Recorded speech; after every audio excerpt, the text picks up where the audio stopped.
We are about to embark on a month-long expedition journey that I think will be very valuable for all of us, myself included, because it's going to be dealing with some of the very most important fundamental questions about our religion, our faith, and really, by extension, our life. The hope is that after a deep dive, a thorough investigation into these very important matters, we can emerge with better insight, better understanding as to what our responsibilities are, what our opportunities are, what are the challenges and obstacles that lie before us in our lives, in our spiritual lives as well.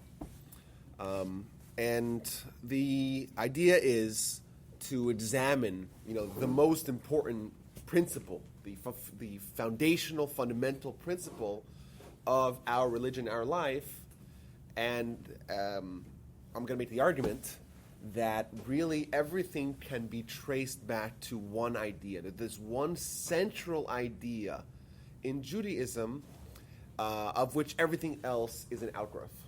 Everything else stems from it. It is the core of everything that we do, every mitzvah that we do, every ritual, every holiday. Everything stems back to that, and that's really the ultimate goal, that there's really one central, unifying, ultimate goal in our lives and our responsibility to achieve. And that idea is going to be the idea of God. And you say, okay, well, we knew that coming in here. Everyone knows that God is the most important principle of Judaism. But we're going to try to drill down into really examine what the Torah says about it, what the message, what the mission for us is, and how we are to go about doing this. It means that the idea of God is a foreign idea for us, really. One of the big problems that we're going to have is that just getting definitions is hard. Obviously, to conceive and conceptualize and try to get some imagery of God is impossible. We have the name of God that we can't even say. Right, because the name refers to God himself. The proper noun of God is the name that we can't pronounce. Why? Because we can't understand the idea of something existing outside of the realms of our world. So we're dealing here with information, with entities that are hard for us to conceptualize. How do we bridge that to the idea that this is supposed to be everything our life's all about? So we have some major fundamental problems that we're going to have to see how do we engage with these problems. And the hope is that we'll be able to clarify these issues and avoid what I think is maybe the most detrimental, disastrous, calamitous catastrophe that afflicts most people. And that most people live their lives and make the most important decisions about what ought to be their priorities, what ought to be their values, what decisions to make in the most important decisions of their lives, without actually investigating, without actually analyzing, the big cosmic questions that really ought to be in play. So essentially we have what I think is the most important entity, the most important responsibility, that most people don't spend a half hour thinking about throughout the course of their lives. And that's terrible, I think. It's a travesty, where you have an issue that's so overwhelmingly important, yet most people don't employ their most important quality and most important tool towards analyzing and assessing that most important question. I think when we talk about the analogy of man walking through this world like a blind man at the edge of a riverbank, where we're walking this tightrope, yet we're blind. Or maybe a better way to say is that we have one of those masks that people wear on the airplane to try to sleep, right? Imagine imagine you were forced to tightrope across, a very narrow bridge, and you decided to never actually take off those little, that little sleep, what is it called, the sleep mask that they put on top of the little thing that you always see on the airplane. And the goal today and this upcoming month is to try to say, okay, we are living this very volatile world that who knows if we'll be successful? Who knows if we can look back at our lives and say, we did everything that we can to try to maximize the opportunities that we were granted. But because of the hustle bustle of the chaos of this world and the job and the kids and the family and the politics, of course, we have 2016 coming up. There's so many things that distract us, and we never actually stop and ask these very, very important questions. And we lose out really on something really fantastic that we could have very easily achieved if we put our mind to it. So that's the goal. And I want to start off with kind of bolstering my claim. My claim is that the idea of, I'm going to get used to this Hebrew word, Emunah. So maybe you're familiar with it. It's the word that loosely translated as faith, but we're going to have a hard time kind of connecting the idea of Emunah and faith in kind of the classical sense. But I want to establish the claim that Emunah or Emunah is the most important mitzvah, of course, and that everything really links to it. And essentially, I want to make the claim that every mitzvah that we have is essentially a mitzvah of faith, or emunah. When we eat matzah on Passover, we're eating matzah on Passover, but we only do that because of faith, really. Or faith or emunah. We have a mezuzah on our door. We read from the Torah scroll. We give everything really is a reflection of our emunah. I want to add something we'll see a little bit later in more detail. Our character, right? Character, your behavior, how you treat others. That is a big part of Jewish life, trying to improve our character. I would argue that too is about faith. And conversely, every sin, essentially, of the 365 categories of sin that the Torah warns us about, all those are essentially idolatry. Right? How could someone sin when God says, don't do that? How is that possible? How is it possible? The answer is that a sin is essentially saying to God, I'm not interested. It's a rejection of God.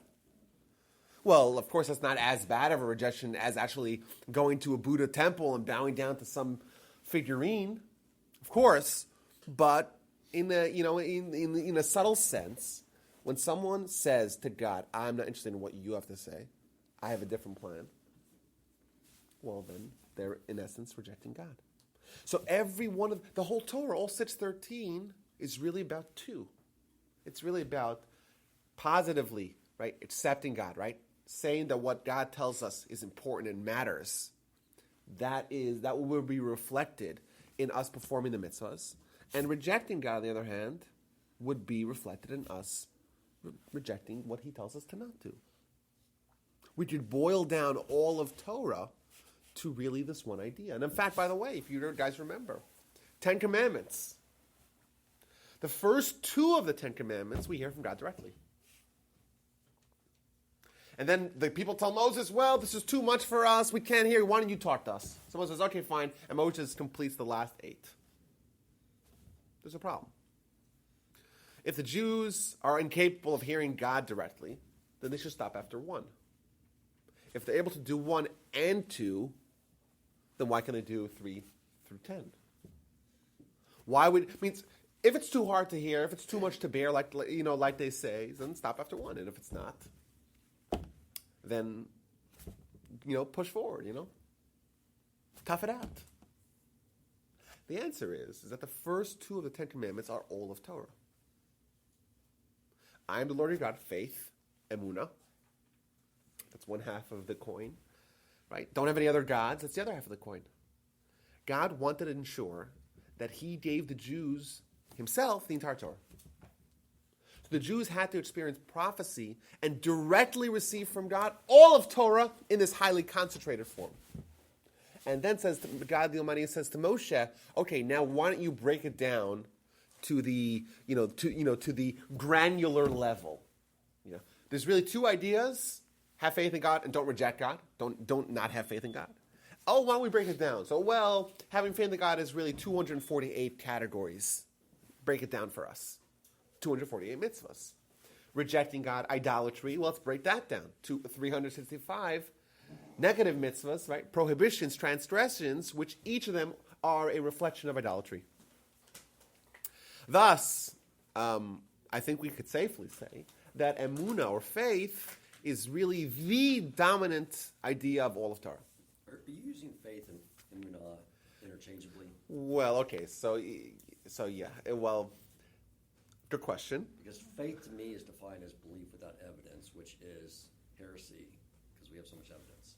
Well, yeah, I agree. And what I'm going to be presenting, or at least introducing today, is that I have discovered through my research that indeed that there's 10 levels. So it starts off maybe with what we would call simplistic faith. You faith because your parents told you, because your school told you, because you read in the newspaper, because you just believe without thinking twice about it. Otherwise known as voter ID faith. Would that become blind faith? It could be blind, or it could be based upon tradition. You assume that it's true, even though you have no evidence. You never actually thought about it. It's just faith. You know. Or maybe you're emotionally compelled to believe a certain way. You just haven't intellectually thought through it. Okay, so it's not a product of investigation. It's not a product of. It's not clear, the idea. Yeah. So that yeah, I'm agreeing with you, and maybe there's in Emunah what the Torah demands of us. Maybe there's 9 other levels of that. So, and I wouldn't compare it. Each one of them is mutually exclusive. Okay. So each one of these levels is an entirely different realm. Okay.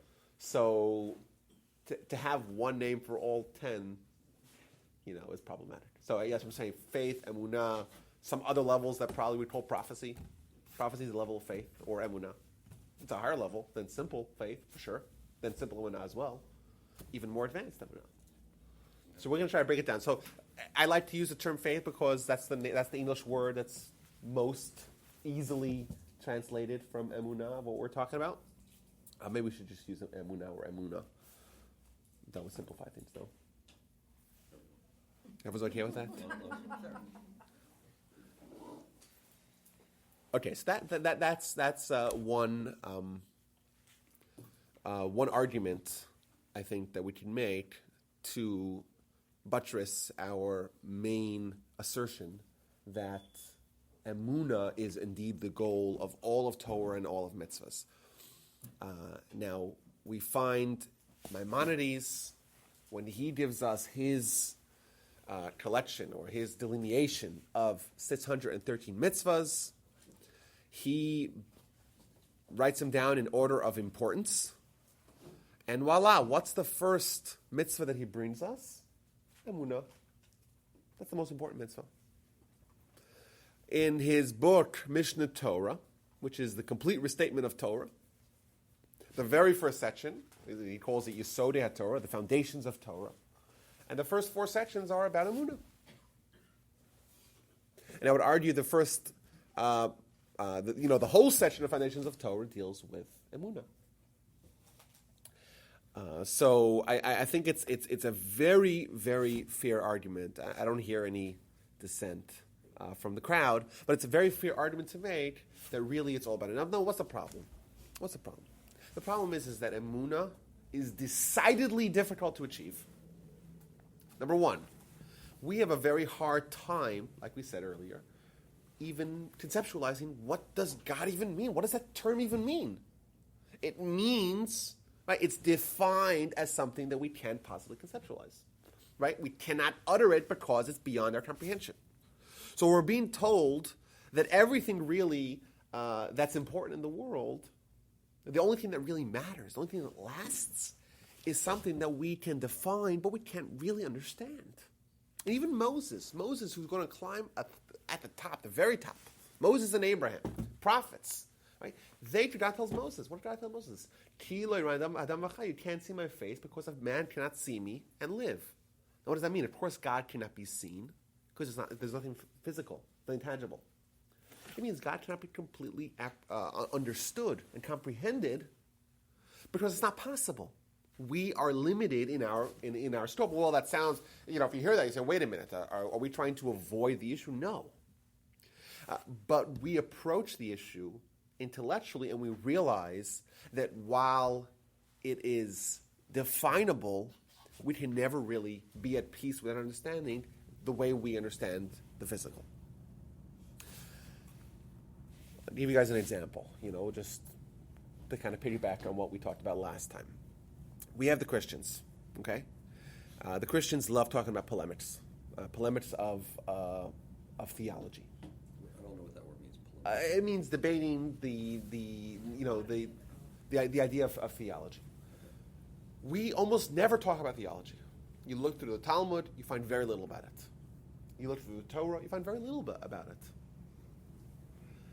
And the reason is because to us, theology, right, which is the nature of God, is something that we cannot really understand.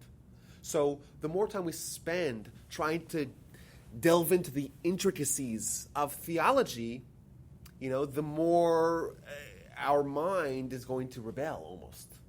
It's as if we're trying to understand something that is impossible for us to fully comprehend. Now, the Christians, on the other hand, how did they avoid this problem? They say, the idea of God incarnate. Now let's take God and bring him down to our level. Humans we can understand. Voila. If we lowered God's status, of course we can talk about God all the time. The idea of God in pain. What does that even mean? It's nonsense. How does something that is not bound by time and space, not capable of any human form, or any form at all, how does that entity have pain? It doesn't.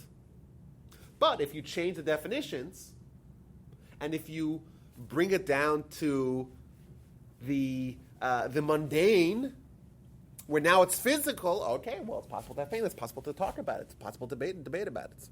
I mean, the very problem of our interaction, our interface with God, to be understood, in our mind, that was sidestepped by the Christians. Now, we don't do that. We don't change the definition of God to make it easier for us to talk about it. So one of the questions we have to ask, okay, so if we cannot understand God because we're physical and God's spiritual, what is this Emunah all about? What are these 613 ways of having Emunah?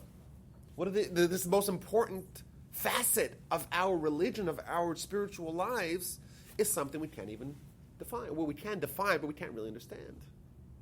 We're physical, God's spiritual. There is almost no interaction between those two. Nothing. There's no interaction. It's two different wavelengths.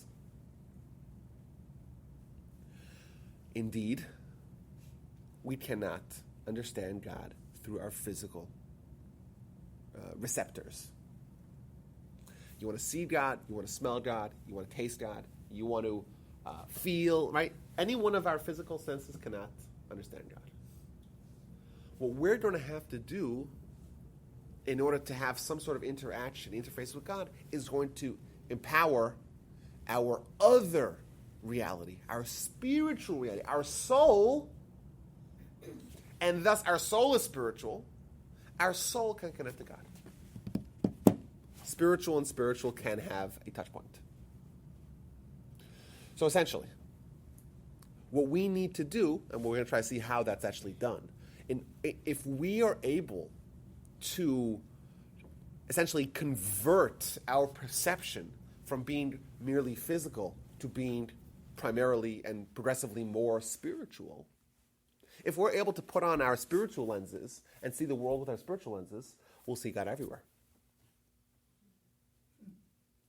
The problem is that we do have these spiritual lenses, but they're deep in our heart, deep in our entity, and we have to expose them. And it's not easy to do. Essentially, we could say, perhaps, that the 613 mitzvahs are 613 different ways to see the world in a spiritual light. How do you do that?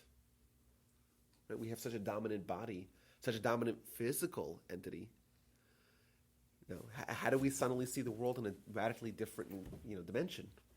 What would be helpful if we started by understanding that we are a spiritual entity having a physical experience rather than a physical having a spiritual experience. Well, we're both. It's a very different. Well, I understand. I agree. I agree with you. But But I think the reality is that our host, so to speak, the body, is dominant.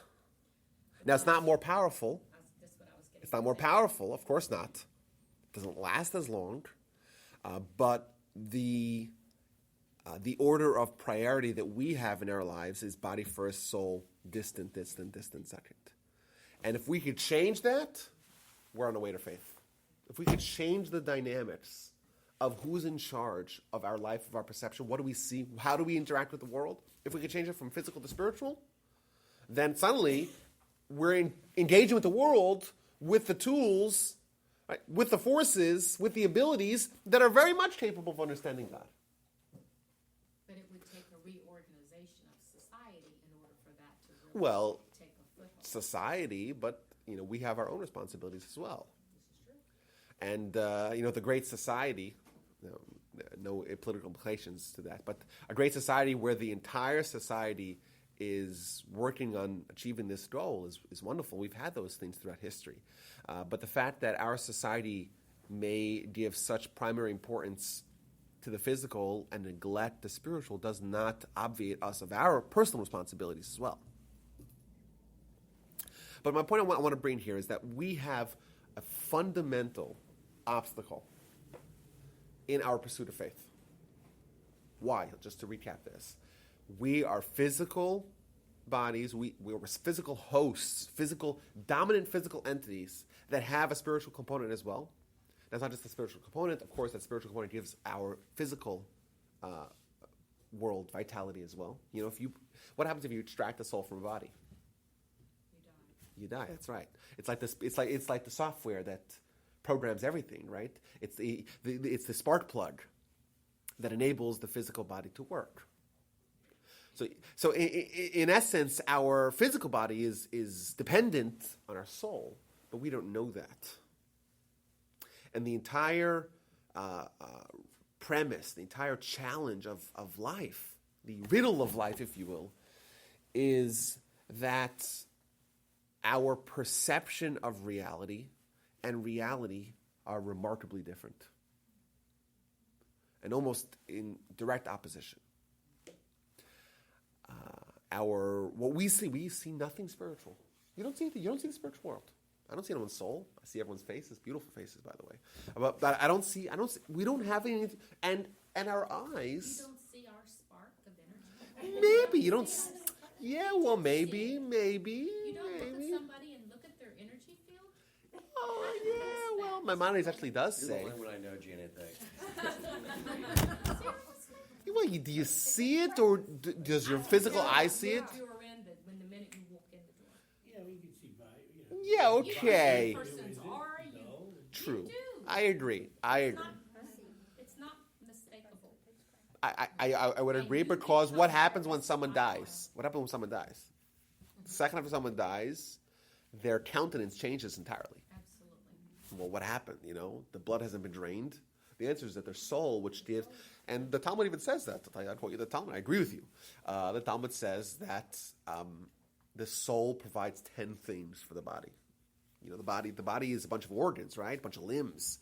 But the limbs don't work unless the soul enables them to work. And one of the themes that it's described is hadras panim, the countenance of the face. That your soul provides your face this aura, if you will, this vitality, energy that is really it's hard to define. But if you look at someone's face when they're alive and when they're dead, you see something changed. Even though, what is it? It's hard to define. In an experimental lab now, they tested the dying person, and they found, I don't know how they did this, but it was on a scale, and as soon as a person died, an essence or something like that escaped them, and they become lighter. Interesting. But only by kilogram or Yeah, it was very small amount. Well, tiny. a kilogram's One to 2.2 few pounds. pounds. It's No, not it wasn't that much. I just know it's a small amount. Micro, yeah. That's cool, that something's definitely missing. Yeah, but the thing is that our soul, does it have any form? It doesn't. It's spiritual. So, it's kind of like if you have a If you have this is one of the examples, I think it's a good way to visualize it. If you have a piece of hardware and then you load the software on, does the piece of hardware weigh any more? I don't think so.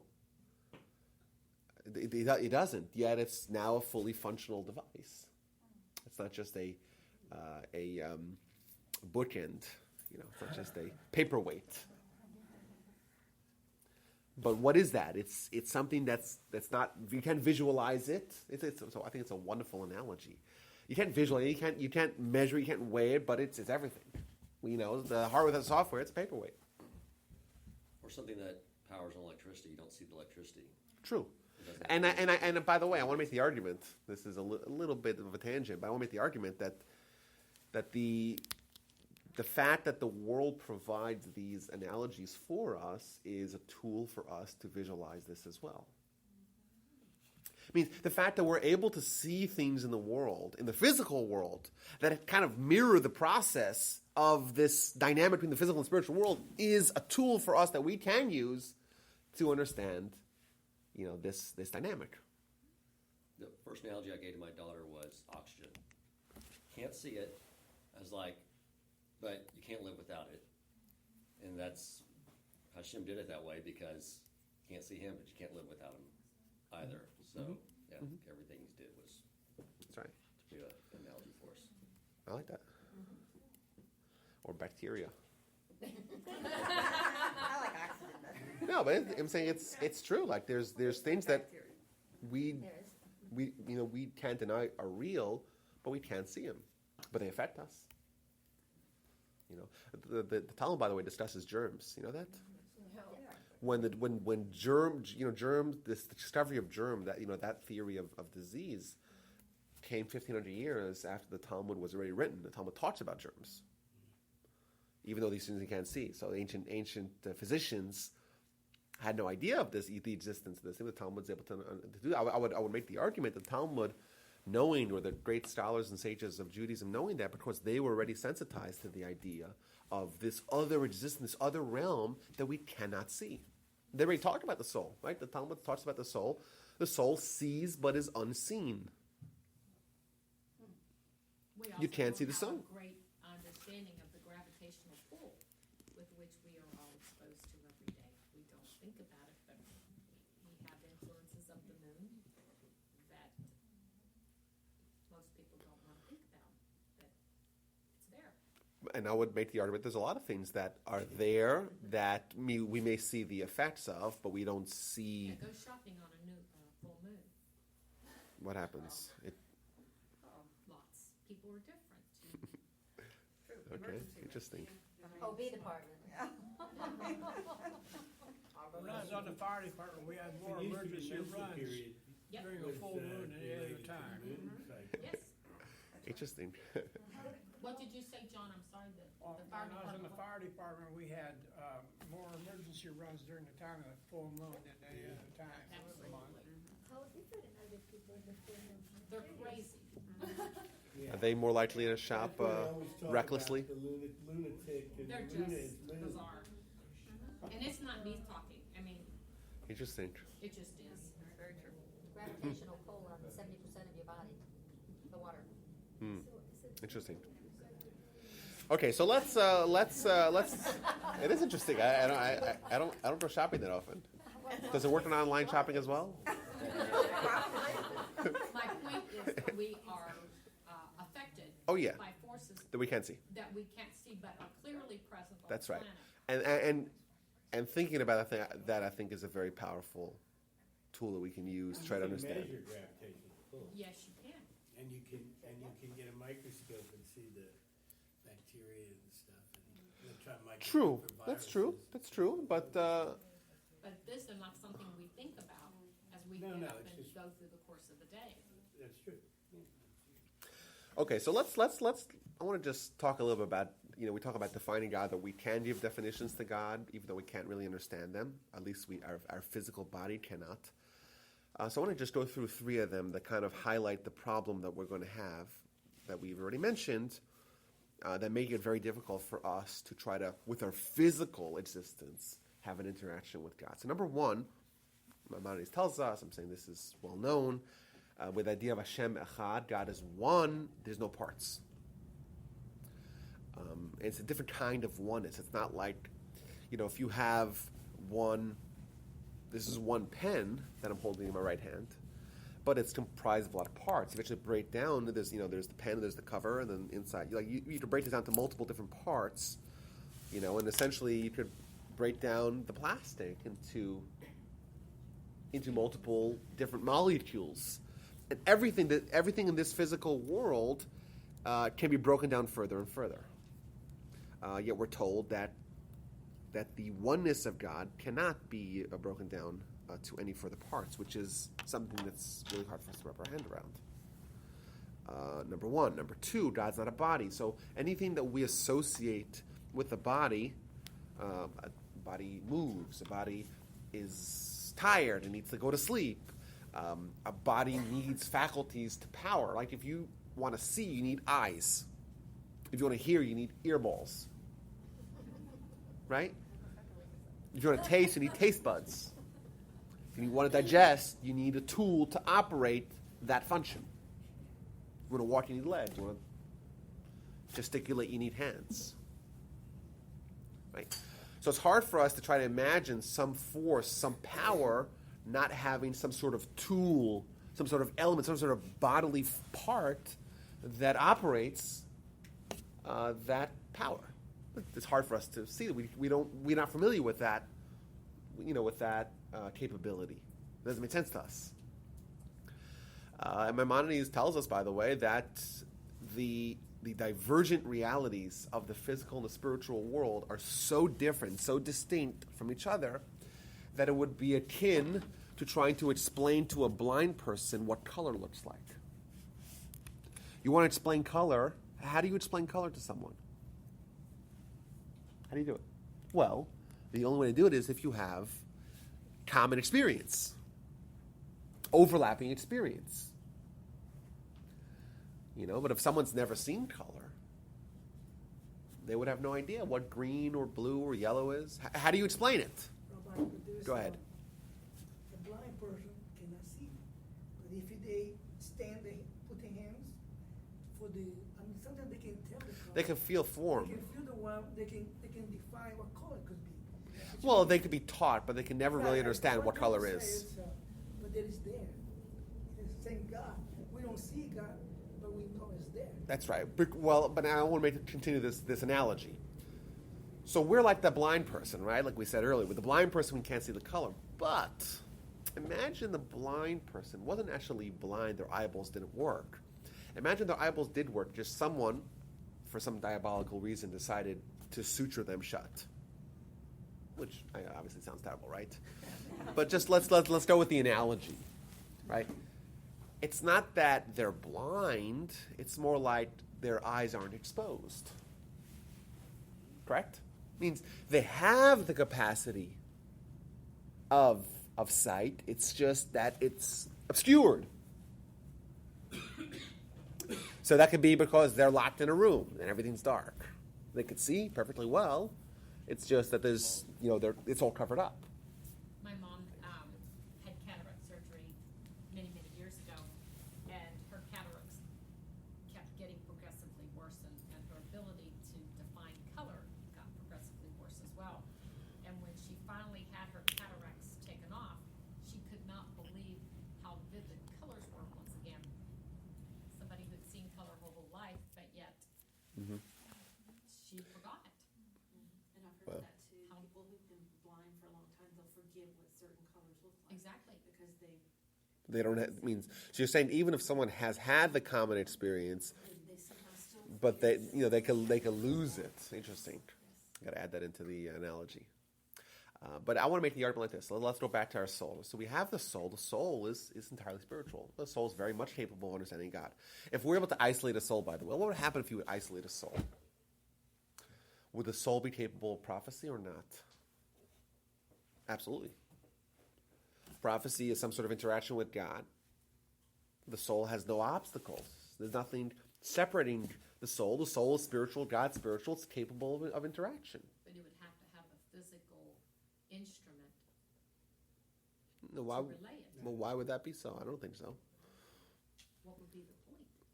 Well, I don't say there would be a point, but theoretically, if we could isolate a soul, the soul's capable of prophecy. By the way, maybe we'll do this. I think we might have done this.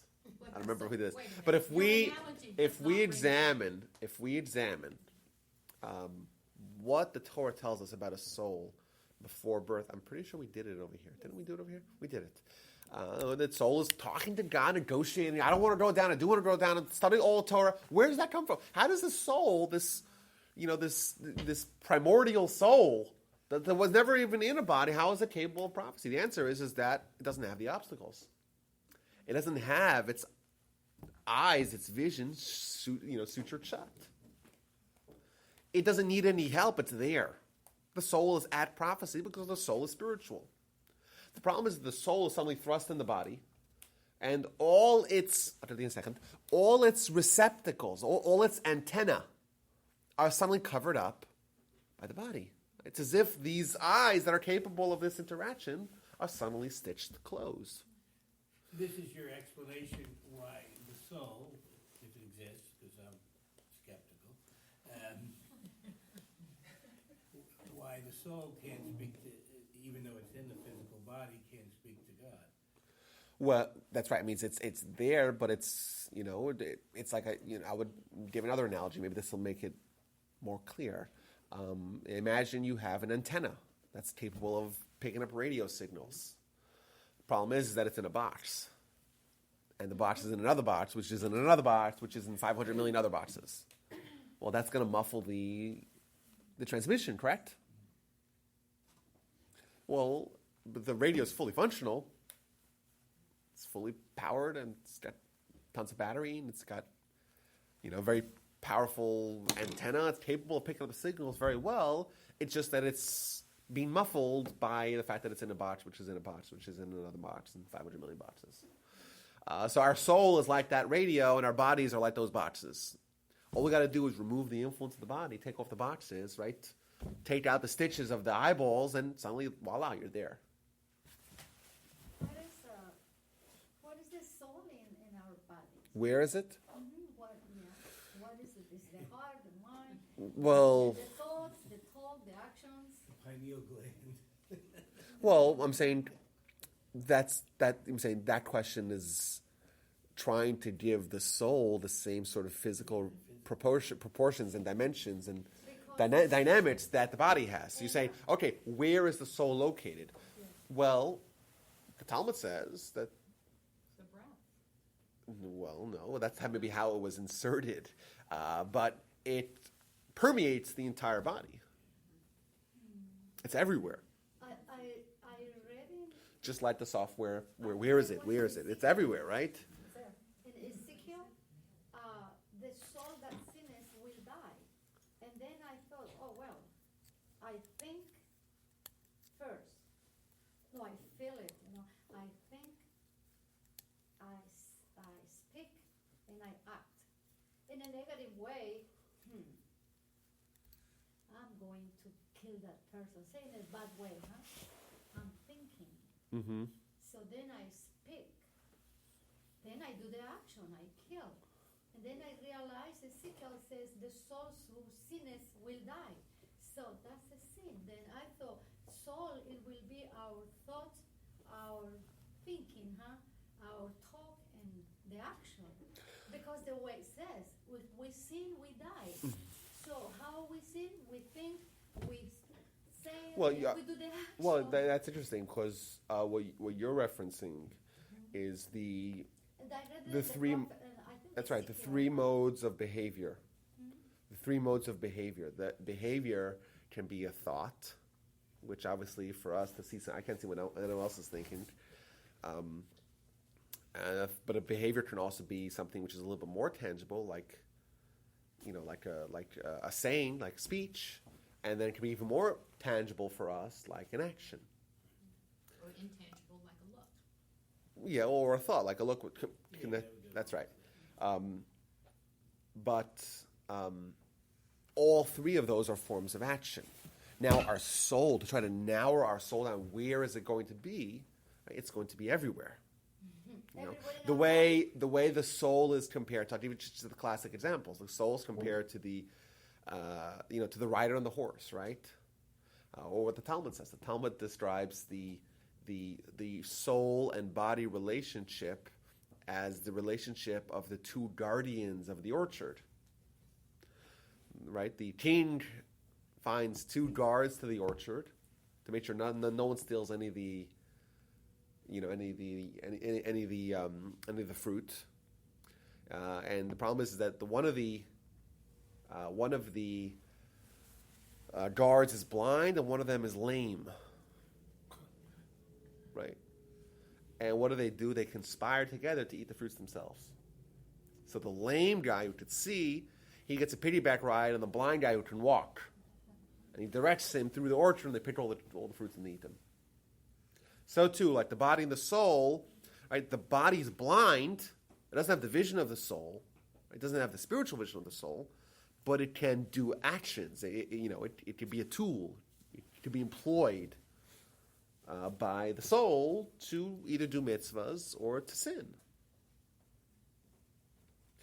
Once again, it's another parallel to this idea that we have this coexistence of body and soul, and our choices are going to be: are we going to give? We're going to make the wanton desires of the body, the fleeting desires of the body. Are they going to maintain their primacy in our focus or not? And like we said, back to, sorry, we got a little off track. I'm not trying to figure out where are my notes. How do we get back to where am I? It happens all the time. But our soul, right, the soul has the vision. It's able to understand the spiritual reality much better than our body is. But our body is dominant, right? Because the soul's power is muffled. Additionally, by the way, we describe God as being beyond time. Not being bound by time is something that we cannot wrap our heads around. We exist within time. It's not possible for us to reclaim yesterday. It's not. We could try to maybe rectify what happened yesterday, but we can't change the reality of yesterday. It's not possible for us. It's a limitation. For God, it's not a limitation. And by the way, for our soul, it's not a limitation either.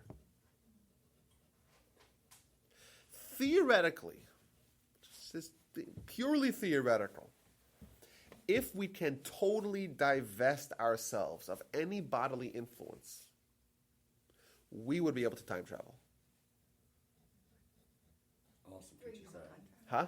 Teaches that. That sounds awesome. No, it's very simple. This is very simple. Divest yourself of your body. Simple. We have the first recorded, documented case of time travel. In fact, the only one. With regards to who time traveled. Anyone knows who time traveled? Moses. That's right. When did Moses time travel? Mount Sinai, which a guy showed him the kiva.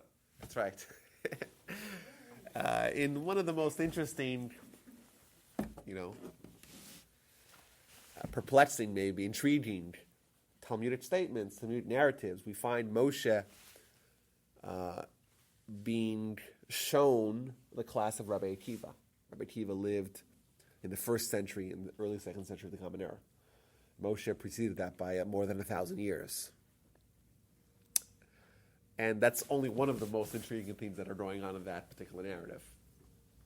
But how was Moshe able to time travel? How do you do that? No one seemed to ask that question. What we'll see is that once we get to the top of this pyramid, this Emunah pyramid, right, these 10 levels, if we're able to ascend to level 10, which I'm highly dubious that any one of us here could do, maybe, who knows, but it's unlikely. We only know of one person that's actually done that, Moses. But if theoretically, if someone will do that, well, then they're almost entirely a soul, and the body is just there. They're existing in an entirely different dimension. Well, and they're not bound by the restrictions of the body, so they're able to communicate with God, no problem. But you're saying that if we're able to see something 1,000 years from now, everything's fixed. It's already predestined. Ooh. But that's not only a reflection of what we can see. It means you're saying, hey, if we're able to be godlike and not be bound by time, does that change the fact that we are bound by time? Right? Are humans bound by time? Yes. Yes. Thus, humans have challenges. If you're not bound by time, well, does that change the fact that someone else may be bound by time? I'll give you an example, right? Can you change what you did yesterday? No. Because we exist. Apologize for the. Yeah, maybe, but you can try to rectify it, but you can't change it. Yeah. But does that change the fact that yesterday you had a choice? No. So the fact that you're now in a different realm in time doesn't change the fact that you were yesterday bound. You can go to the future, but you can go to the past as well. You're not bound by time. I don't imagine that would be a problem. Now remember, this is not maybe this is what we should have called it, right? That 6 would weeks be to weird. time travel. Yeah, exactly. That would have brought in a crowd. That would have brought in the crowd, right? Is the 10 levels that we're speaking of, is that compared with the Kabbalistic 10 Sephirot? I don't know anything about them spheroths. I don't know anything about that. All right, what about, was Isaac doing the same thing as time traveling when he was seeing the several generations ahead of his kids? Oh, Jacob. Yeah. Well, I'm saying it's not just Jacob. It's any prophet. That's prophecy. How is a prophet able to foretell what's going to be in the future? That happened multiple times. We have documentation of that. We spoke about that at great length. How the Torah is able to forecast what's going to happen in the future. Well, how did that do that? Well, he tells Moshe, I'll tell you what happened in the future. Write it down. So I think maybe what's different about Moshe is that he actually went there. It wasn't like he's a prophet said, I'll tell you what happened tomorrow, right? But I'm still here today. I'm still existing here today. As opposed to Moshe was sitting down in a classroom with Rabbi Akiva 1,200 years later. So that's maybe why it's different. But yeah, I agree to the argument that prophecy is this, this migration or this ability to transcend the limitations of time. 100%. Okay, so let's just quickly go through some of the other definitions that we have of God to kind of just complete the picture of what we define as God, and important to distinguish that because because a lot of people say, "Oh yeah, I believe in God." Well, what does that mean? What does define God? So according to the Christian, if you believe that God is any form or is capable of taking any form, then according to Judaism, you don't believe in God. You believe in something else, which you want to define God, which will probably give this, the lowercase g, the gods of the pagans. They also believed in gods, but that's not our God. So what's the Jewish God? The Christian God is idolatry. The Roman and Greek gods and all the pagan gods of yesteryear are idolatry to us. You have people in the world saying, "Oh, I have faith, I believe in God," but from our perspective, believing in the Jewish God means something very specific. So we already said, we already gave 3 classifications: no body parts, God's one, doesn't need any tools to enact His power, beyond time, not bound or restricted by time. But quite simply, God is the cause of all entities, right? All matter, all energy, everything is dependent upon God. Not only that, God sustains them, which is very interesting for us here. You mentioned the idea of the electricity, right? So what happens when you pull the plug on the lamp? Shuts off. Why? Because it's dependent not only on the electricity to ignite it, to illuminate it the first time, but it continually has the flow of electricity to keep it alive, to sustain it. So a lot of people, or at least this was a very popular belief back in the day, that God did exist to create, but then He moved on to bigger and better things. Of course, God's there at the beginning, but then, He abandoned us, and now we're kind of on autopilot. Huh? Like clockmaker, they just make the clock and then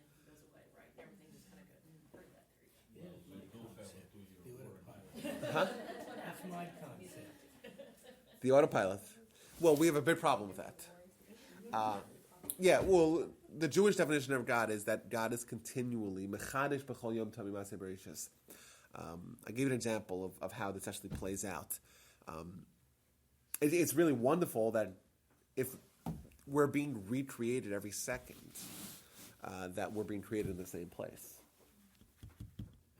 Means it's just as easy for God to recreate me back in my house on my couch as it is in this chair.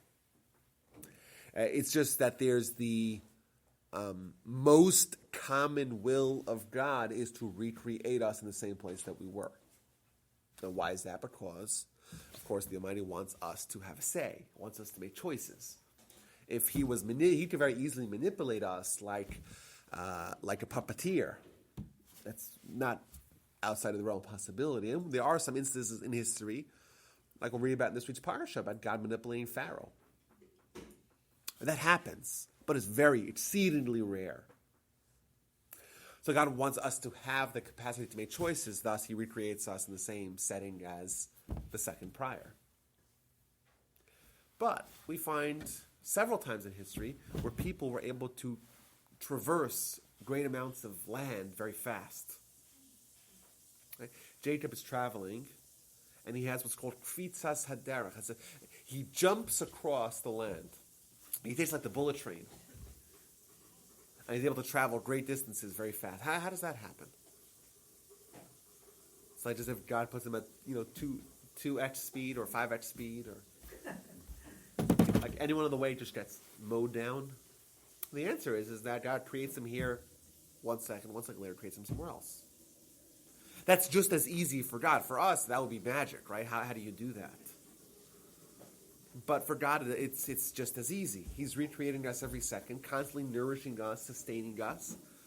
And he can create us here, the second where we were, or he can make us be created elsewhere. Poof, imagine if I just disappeared right now. Like, ooh, where did he go? Well, it's not likely to happen because that's not the way the Almighty works. Unless there's a reason for him to change the quote-unquote laws of nature, he's not going to do it. But that does not mean that he lets the laws of nature run amok. Just nature is God's most common will. And for us, once again, it's another symptom of trying to make God relatable to us. We think, the amount of resources it would take to try to micromanage the lives of every organism on the planet, right? And every one of the cosmos and all the trillions of stars, and to manipulate all of that, there's no way God has the capacity to do that, right? Doesn't make sense to put them all on autopilot, right? Doesn't make sense to engineer it in a way that it could just function on its own, and the allocation of God's time, right? That's what we think. It's just so much more efficient to let it run on its own. That's not why I think that. Okay, go ahead, Bernie. No, it's just my philosophy. I just feel like we're just little soldiers who's playing games with us, letting things happen and then see what you can do to correct it. It's just. So it's all random. No, that's not what Bernie's saying. Yeah, I think there's a lot of. But God is giving us allowance. That's true. Yeah. He is giving us allowance. But the fact that he cannot keep track of every one of us, and we'll talk about this in a second, that God knows us on an individual level. And we pray to God, and I mentioned this before, but the most common word of our prayer is ata, which means you. Ata. Yeah, you. We talk to God with the supposition that he's listening to us. Aren't there a million other people praying at the same time? Well, he is. Why would he listen to us? Well, that question really stems from our mistaken perception that God has limited resources. So he doesn't, exactly. So it's like, how can God keep track of all these individual prayers and keeping track of all of them, right? God is us. Well, we're very hesitant to say that. I'm with Bobby. Yeah, but remember, but we are well, an extension. within us and is us is a little bit. It's very important here, I think, when we talk about theology, to be very careful with how we define things, because we could very easily pivot into something that we would really defined as heresy. So to say that God is us, that God takes human form, is very dangerous. But to say that God is very similar to our soul, that's A-okay. Like that's what the Talmud says. So the fact that God is within us, it's hard to say that because God's not within us. But to say that the godly influence that we have in our soul is within us, that's very okay to say. You know what I'm saying? We have to tiptoe here. I hear you. I hear you. Right? So it's very important for us to just get clarity. And a lot of people say that our soul is a portion of God. You hear people saying that, and it's really heresy to say that, because God cannot have any portions. Like God can have any parts. The fact that God's giving us a billion little parts that God are floating within us, that's a very dangerous thing. Now, to say that we have a portion that's similar to God within us, that's okay. So That's would true. you define consciousness as God? No, You would not define consciousness. certainly not. We could define consciousness as our soul, which is similar to God. I'm okay with that, because that's true. Go ahead. So what it means, what you are saying is when he says, let's make man our image, it's about the soul, what you are saying? Yes, if there is a corollary between man and God, as the Torah says, that man is created in God's image, it's certainly not our body. Our body is not that remarkable. I thought sometimes that it means that he is merciful, and he made us to be merciful. Well, that's really what the Torah is about. The Torah is trying to make us. It's trying to make us similar to God. We're told in the Torah. We're told in the Torah that to be like God. But because What does it mean to be like God? sin, we cannot, What does it mean? How can we be like God? We're physical. God's spiritual. How can we be like God? We have choice. Choice, but still we have choices, and God has choices. But how can we be like God? Huh? Torah's a tool. Right, but it's a tool to get to the source. But how do you do that? How does man become like God? Paula says that we become givers as he is a giver. Okay, but we're still not like God, even if we're givers. We're still human givers. Yeah, we have attributes that are like God, but how do we become like God? The answer is, I already hinted to this earlier, is that if we become more soulful, right, with giving, with good attributes, with Torah, but that kind of changes our reality from being primarily physical to being hopefully primarily more and more spiritual. And God's spiritual, we can be spiritual, we can be like God. Simple. So the 8 times in the Torah that we're told, be like God, walk in the ways of God, what we're essentially being told is become more spiritual, less physical. like more. Thus, and Moses became entirely spiritual. He's the top of the 10 levels. We start at the bottom. We're almost entirely physical. And there is a lot in between.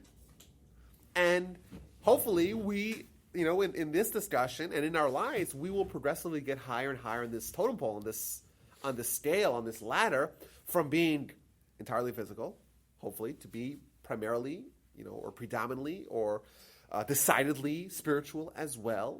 Maybe we can reach par. If our physical reality and spirituality are equal, we're way ahead of the game.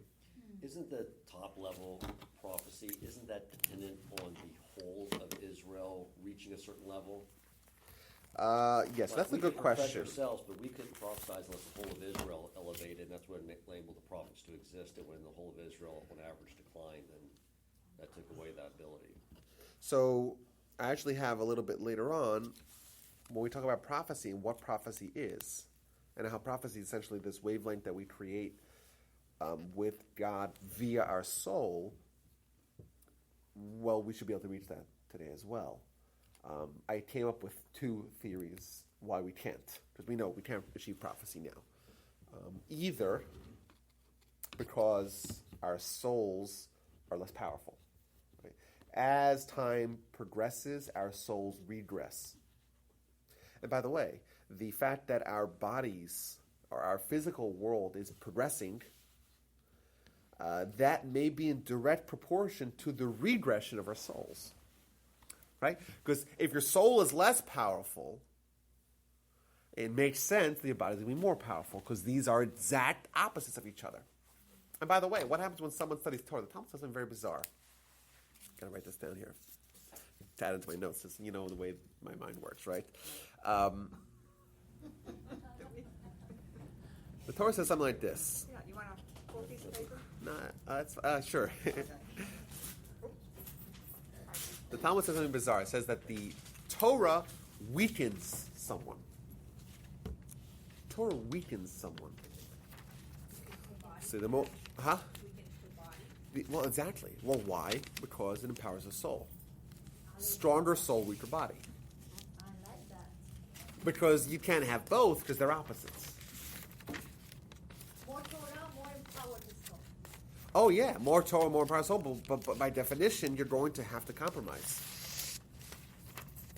You cannot have both. You cannot have both. That's why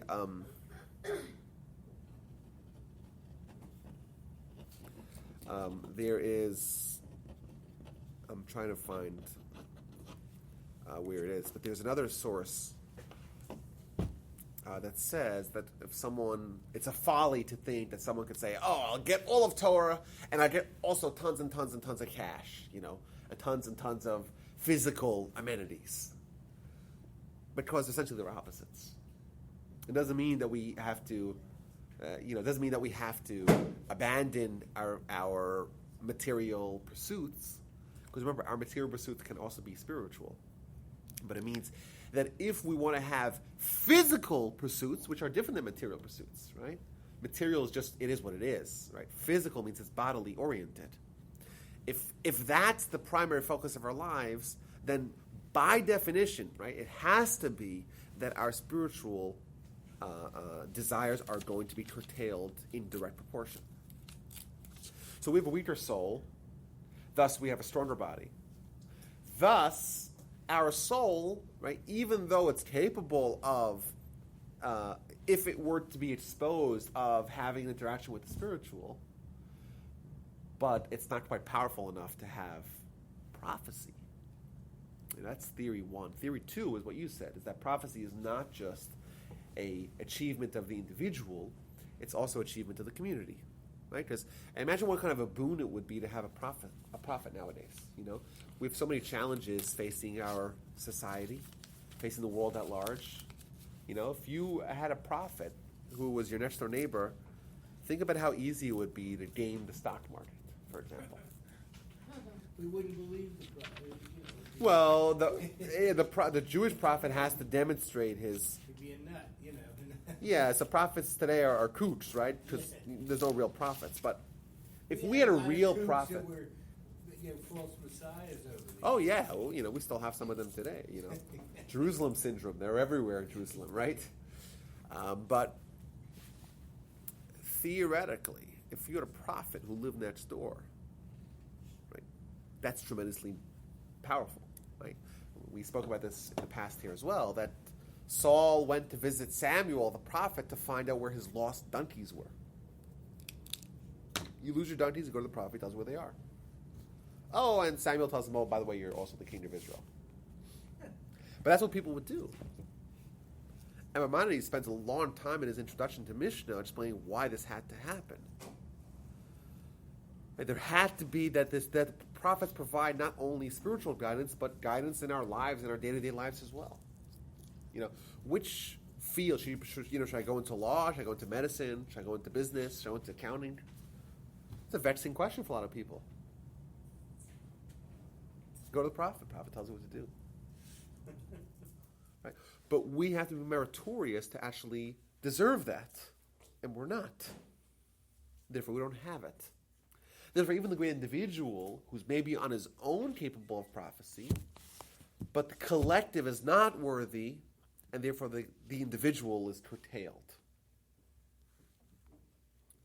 Sounds like the sins of the father are being visited upon. Well, it's not a sin. It's not suffering. It's just that's the reality. It means, the fact that someone is not a prophet doesn't mean that they're being punished. It's not punitive, right? It's just that they cannot achieve that. They cannot climb that mountain. They just can't. Is Moshiach supposed to have that ability? Yes, so that's going to change everything. That's right.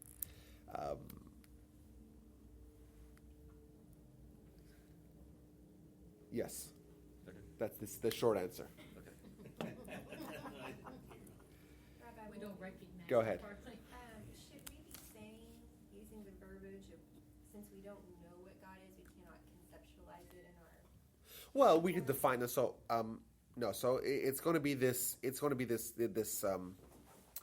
I think science provides us some examples of this as well, where you have something that you know is true, but it is the opposite of something else that you know is true as So well. I was thinking maybe we should be saying what God, we know that, God is not a body, but when you start to say, use the verbiage God is, then you're putting your more of a thumb on.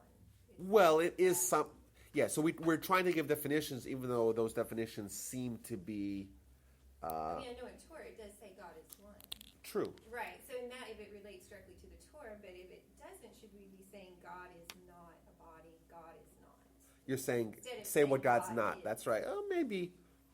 I'm what I'm doing over here with my definitions of God is just taking, let's say, how Maimonides defines him, how Nachmanides, how classic it's been classically defined, and just working with that. For example, Maimonides says only God is worthy of our loyalty and servitude.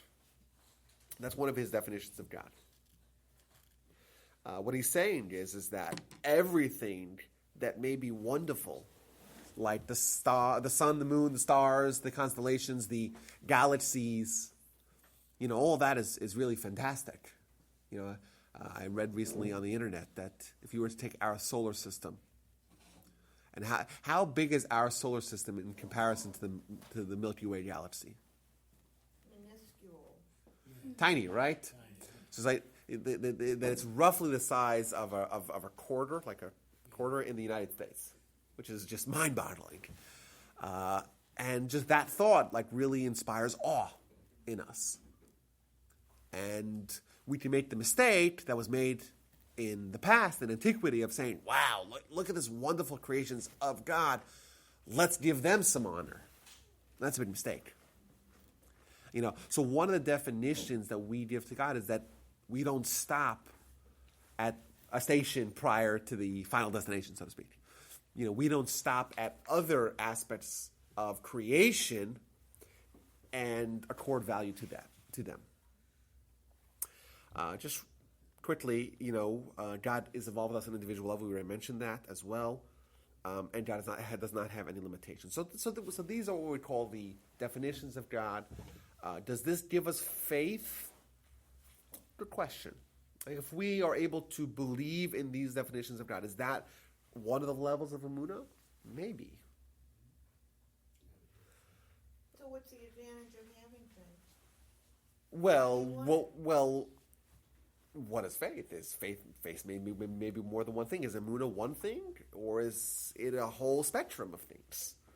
And where we fit in along that spectrum really is a reflection of who we are as individuals. So,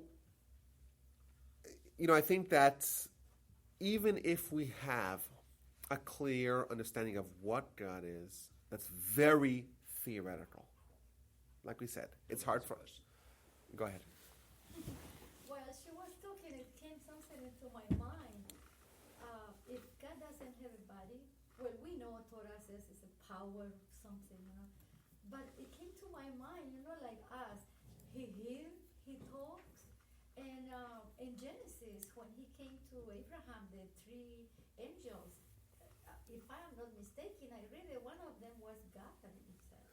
Well, no, those are angels, but I think maybe what you're trying to ask is that the Torah does use descriptions.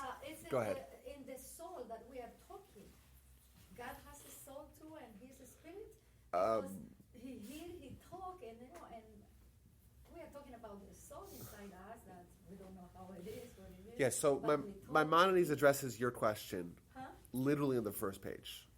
The question of what's known as an anthropomorphism, which means that if you look at the Torah says that the eyes of God are watching over Israel. Or the Almighty takes us out of Egypt with a raised arm, b'yad ramah. So what does that mean? God doesn't have any arms and doesn't have any eyes. So what does it mean? So the Torah is written for whom? Who's the Torah written for? For us. For us, right? So we have to conceptualize, it's a way of conceptualizing. Exactly. you're saying. Exactly. So these are crutches that we have to use to try to take the lessons of the Torah trying to impart, and make it relatable to us.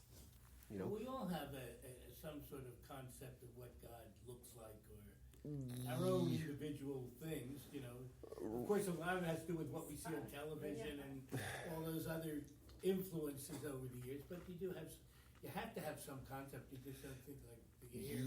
Well, Michelangelo. that's the problem. This is exactly the problem. Well, That you may know God doesn't look like thing, anything. No, but you may know that on one side, but you have to think of him in some other way to So what our goal is to try to have some sort of relationship with God, some sort of conceptualization of God that does not involve giving God a physical form. That is what these 10 levels are. It's I'm at level 1. Well, doesn't, when somebody asks I'm level God, he 0. says, I am that I am. So why can't he just be like the wind? Just is. because, once again, the wind is something we can measure with physical tools, right? Yeah, I hear that, but So let's talk about another way, I think, to approach this discussion. Is it possible for someone that has Emunah to sin? Let's even dumb this down. Is it possible for someone that has faith to sin? Is that possible? Yes. to miss the mark, yes. How's it possible? Well, they're levels. It's Well, not in that We're human. moment. We're levels. Not in that That moment. moment they sin, no. They're not thinking about God. No. Oh, so you're saying it's not possible for someone to have that has faith to sin, because either you have faith or you're sin. They're mutually exclusive. But it's not, I'm not defining a person as not having faith. I'm saying in that moment. Okay, but that person at that Temporary moment. absent. In that moment, no. The soul can't sin. I believe. So what do you guys say? You guys seem to disagree. It's possible, but what it is, in a blink we disconnect and then we sin. Okay, so Right but at away- that moment, so you're with Dan. Right away, So you're with Dan. We react and we in tune connect. So we can't. That's So it. if we are cognizant of God, we cannot sin. So theoretically, if we can become cognizant of God at all times, we'd never sin. Correct? Right. I Well, in disagree. spite of your cognizance, you can sin. Even all the prophet Even disconnect. knowing Moses that you- disconnect for a second, couple. You're saying because so you're saying like this. So what Bernie is saying, I think you might both be right. So you're saying that yes, you could be aware theoretically of God existing, but it's not the forefront of your thoughts and consciousness. It's not real, it's not tangible, and therefore you can sin all the time. No, in spite of your faith, you're gonna fail at times. Sin being Right. So I think what you guys are both talking about is different levels of faith. Because your level of faith that you're describing, it's possible to never have any lapses in faith and yet sin all the time. What Dan is talking about is different kind of faith where it's so real, it's so it's so tangible. The idea of faith, that how could you possibly go in opposition? Right? It would be insane for someone to say, "I really want to go inside a fire to see what it's like." It's insanity, correct? If the thought of transgressing God would be akin to jumping into a fire, which it would be for some people of advanced levels of faith, then they would never do it unless they forgot that for a second and jumped in the fire. Why else would someone do that? We find in the Talmud like this. A person does not sin unless a spirit of insanity enters them. So people that sin are insane. Same. Disconnect from the. Right? Why? What does that even mean? It means that if someone really understands, or really lives with the idea of Emunah as being totally real, then to sin is insane, just like it's insane to jump in a fire. What about unknowing sin? Well, then you tripped or fell into the fire. That's different. And people aren't held liable in most cases, for when they sinned and something they didn't know about.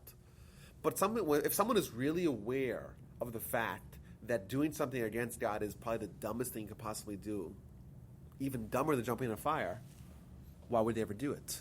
The answer is that they had temporary insanity. That for a second either for a second they jumped in the fire, or they forgot that there was fire there, or they forgot that fire was hot. Either way, it's an act of insanity. How does someone become so insane? How do you do? The answer is, like we said earlier, because we're born insane. We're born crazy. We have this physical body, this physical reality that in our minds is real, is lasting, is more true than the spiritual reality. So it's not a fire at all. It's a candy. It's ice cream. Right? We're insane. And the myth, the fantasy of this world, of the physical world, right, that captures us. And we take something that's not real and make it real. And by doing that, we forget what is real, we make that not real. And that's an act of insanity. And that's why it's hard for us to understand God, because we're insane. Right? We think that body is real, body is lasting, body is true. And then, yes, there's idea, this faith, this God, this soul, the spiritual. Yeah, it's something there, whatever. That's true, but it's not real. It's not here in front of us. That's our insanity. And in truth, someone like Moses, who's all the way at the other end of the spectrum, to him, the physical doesn't matter. The physical, it's like, you have a physical body, but so what? It doesn't matter. That's a theoretical thing to him. He's all the way on the opposite side of the spectrum.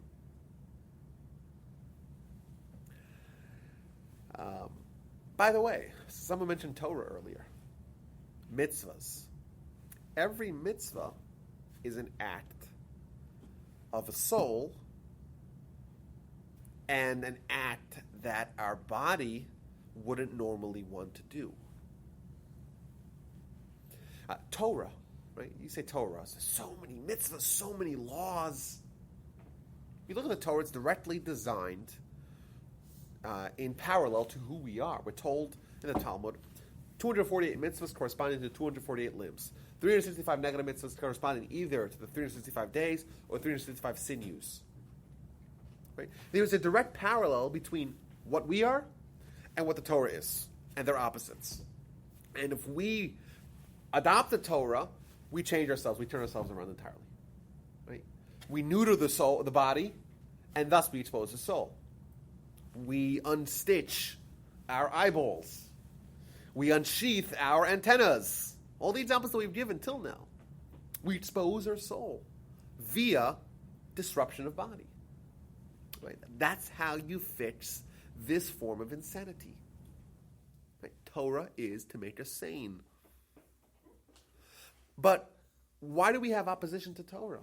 What's the opposition? The opposition is because the body is so dominant and it fools us, it hoodwinks us into thinking that it's real.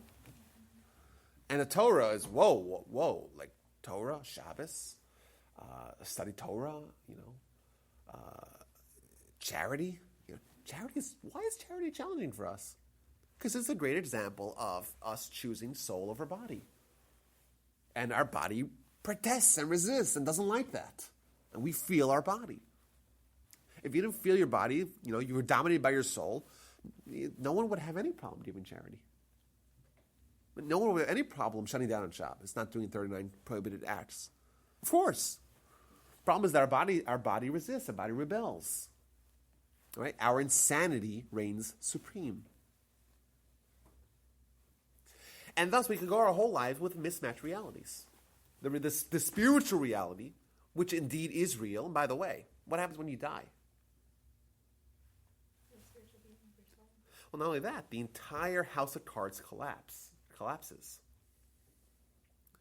The reality of the fact that your soul and your spiritual half is all that matters, right? that becomes undeniable. Because your body, what happens to your body? It's put in the ground, it's forgotten about, it disintegrates, it's gone. Well, what happened to a life of investing in your body? It's all gone. It's gone, it disappears. And your soul lives in perpetuity. Your spiritual realm, your spiritual half of your existence continues. But the curtain, so to speak, of this facade are removed. The fantasy is banished. Suddenly, what happens then? Right? You realize that you're insane, that you were insane.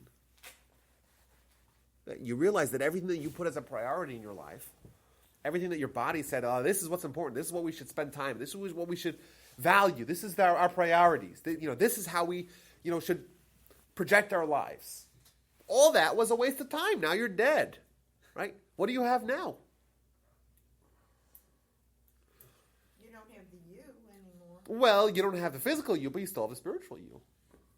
And suddenly that's all that matters, and suddenly your realities are now true and now aligned. Right? But the regrets of living a life, right, with such falsehood being the dominating guide, force of your life is terrible. By the way, just now that we went there, right? What's the idea of retribution, of punishment? We talk about spiritual punishment. So you know what the Christians say? They say burning in fire, right? Your body burning in fire. That we don't have body burning in fire. Why? It's another rare example of trying to make everything physical, right? You made God physical, you made punishment physical. We don't have that. You would have to come back to this world and learn the same lesson all over again that you did. Yeah, but to us, we're very comfortable in this world. That sounds comforting, right? To us, that sounds wonderful. Right? But the true answer is that it's the anguish. It's the anguish of missed opportunities. It's much more painful than hitting someone with a whip. Much more painful the thought of what you could have done with your opportunities, and how you just ignored it. You were blind. You're just living your life blind. You're just being totally commandeered by your body. And that's all that matters. But if you think about it logically, it doesn't make any sense. We all know we're all going to die. And people have been trying to resist it. We're trying to push it off. Because we're terrified of what that means, because we know what that means. Right? Everything that we're investing towards, it's all going. It's like I'll tell you guys, I'll give you an example here.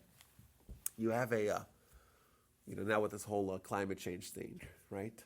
So there's going to be these beaches that are going to disappear. Right? Maybe. Debatable.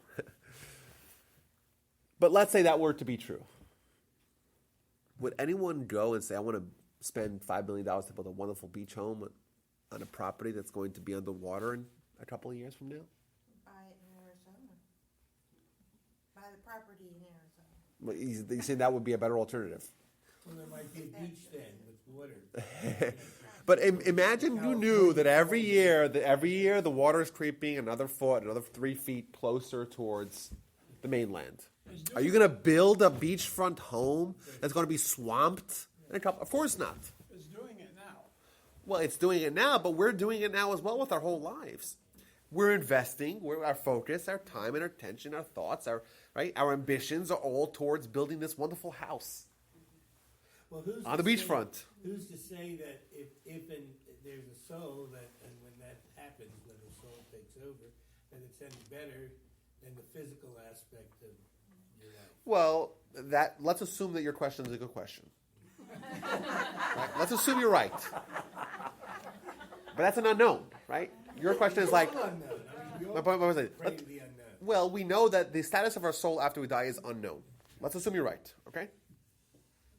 The status of the body is known. The status of our physical ambitions is for sure unknown. So you're saying, well, who's to say that the soul actually, the consciousness and the spiritual reality of our lives continues? But let's assume you're right. That's a doubt. That's an unknown.